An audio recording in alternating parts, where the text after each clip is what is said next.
अस्सलाम वालेकुम जी, आपका होस्ट सईद अहमद अली आपकी खिदमत हाजिर। हमारा यूट्यूब और फेसबुक चैनल यह है पाकिस्तान देख रहे हैं। लाखों करोड़ों दुरूद सलाम हज़रत मोहम्मद मुस्तफ़ा सल्लल्लाहु अलैहि वसल्लम और आले मोहम्मद पर।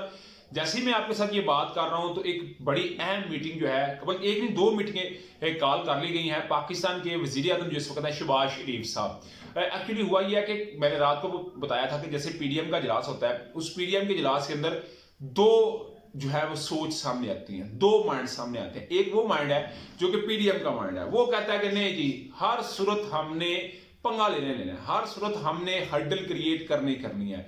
और क्योंकि उनकी सेहत के ऊपर असर कोई नहीं है, मगर जो शहबाज शरीफ साहब है ना, उनके लिए मसला ये है, वो कहते हैं जैसे आप हर्डल क्रिएट करेंगे ना तो फिर मामला खराब होगा। मामला ये खराब होगा कि मैं एग्जेक्टिव हूं, चीफ एग्जेक्टिव कह सकते हैं आप मुल्क का हूं, तो सबसे पहले अदालत मुझे तलब करेगी और मेरा जो है वो मामला खराब होगा। और कहते हैं कि कल के इजलास के अंदर बाकायदा तौर के ऊपर होल्ड करके शहबाज शरीफ और नवाज शरीफ की मुलाकात चली, सॉरी टेलीफोनिक मुलाकात कह सकते हैं या टेलीफोन के ऊपर बातचीत हुई। उसके अंदर बाकायदा तौर पर शहबाज शरीफ साहब ने नवाज शरीफ साहब से मुतालबा किया कि मेरे लिए कुछ रहम दिल में पैदा करें, मेरी नहीं तो नौकरी भी जाएगी और मेरी वज़ारत उज़्मा भी जाएगी। चाहे मैं इसकी एग्जांपल यहाँ पे देना चाहूंगा, चाहे मैं फटकड़ी या क्रीम का इस्तेमाल किए बगैर मुझे वो तरीका बताएं कि मेरा चेहरा निखर जाए, साफ हो जाए, मगर नवाज शरीफ साहब ने कोई नुस्खा ना दिया। तो आज जी बाकायदा तौर के ऊपर शहबाज शरीफ साहब ने कुछ ऐसे लोगों को तलब किया है कि जो एस्टैब्लिशमेंट के बड़े करीबी समझे जाते हैं, कानूनी टीम को भी तलब किया गया है। उसकी बड़ी वजह यह है कि कल जैसे ही अदालत ने समाअत शुरू करनी है तो अटॉर्नी जनरल जो है पाकिस्तान के वो जाएंगे और जाके अदालत के सामने अपने आप को सरेंडर करेंगे और ये बात कहेंगे कि सॉरी, हम आपको मजीद नहीं सुनेंगे और ना ही हम आपके ऊपर अदम एतमाद करते हैं, हम आपको कबूल नहीं करेंगे आपके फैसले को। क्योंकि नवाज शरीफ साहब ने बकायदा तौर पर यह बात कह दी है कि इनका फैसले को हमने कबूल नहीं करना। अगर ये फैसला आ गया तो फिर दमाता मस्कल अंदर भी होगा और $500 का भी होगा।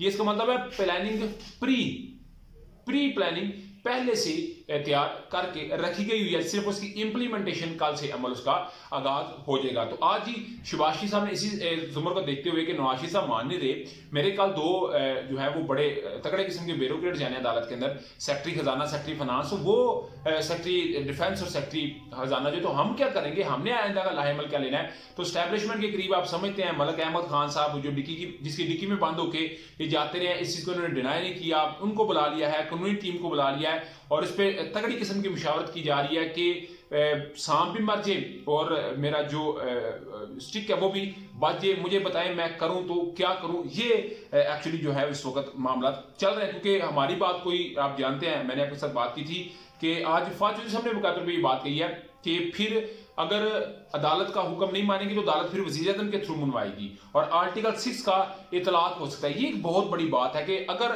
अदलिया हुक्म जारी करती है, उसकी तामील नहीं होती, अगर उसकी तामील नहीं होती तो फिर इसका मतलब आर्टिकल 6 लगेगा।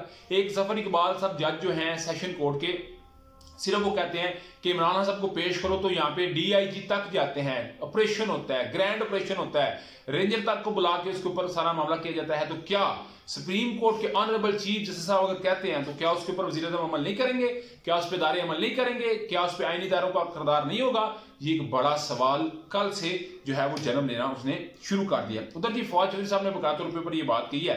आप जानते हैं कि राना सनाउल्लाह साहब और मरियम नवाज साहबा ने ये बात कही कि जी पाकिस्तान तरीके इंसाफ को कल अदम देने के लिए हम रेफरेंस दायर कर रहे हैं, ये कर रहे हैं, वो कर रहे हैं। तो जी फवाद चौधरी साहब ने भी ये बात कह दी है कि हम पाकिस्तान मुस्लिम लीग नवाज को कल अदम जमात करार देने के लिए रेफरेंस ला रहे हैं और ये जमात जो है वो किसी सूरत भी सियासी काम नहीं कर रही, तो उसको कल अदम तो होना चाहिए। मगर ये फवाद चौधरी साहब की एक अपनी जो राय है वो उन्होंने खुलकर सामने रख दी है। उधर जी नदीम अफजल चंद साहब, आप जानते हैं सबसे पहले इनका तलक भलवाल से है, सरगोदा पीपल्स पार्टी से इनका तलक था, फिर वो पीटीआई में आए, पीटीआई से फिर वो पीपल्स पार्टी में आए। तो उन्होंने बकायदा तौर पर जब आए तो इंटरव्यू उनसे हुआ कि जनाब आप पीटीआई में क्यों गए थे, आप पीटीआई से पीपल्स पार्टी में आ गया था, क्यों गए थे पीटीआई में? तो उन्होंने कहा जी मैं इमरान खान साहब का विजन पे आया था, वो एक लीडर थे, वो जो बात करते थे उसको करते थे, मगर जब मैंने जाकर देखा तो वो बात जो करते थे वैसा होता कुछ वहां पे मुझे दिखाई नहीं देता। वो मैं बताता हूँ क्यों। वो कहते हैं जी जस्टिस काजी फाइज ईसा साहब, आप जानते हैं हुकूमत ने उनके लिए रिव्यू में रखा हुआ था रेफरेंस, उसको वापस ले लिया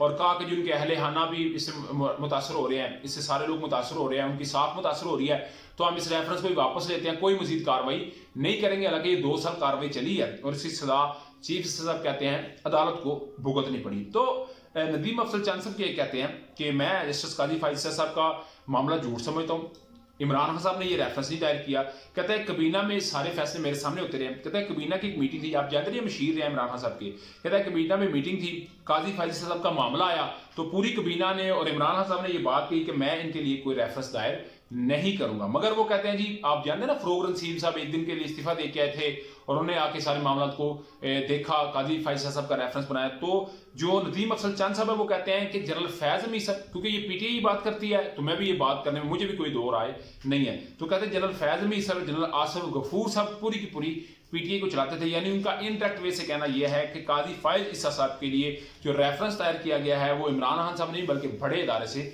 हुआ है। तो ये एक उनकी जो बात है वो उन्होंने की है।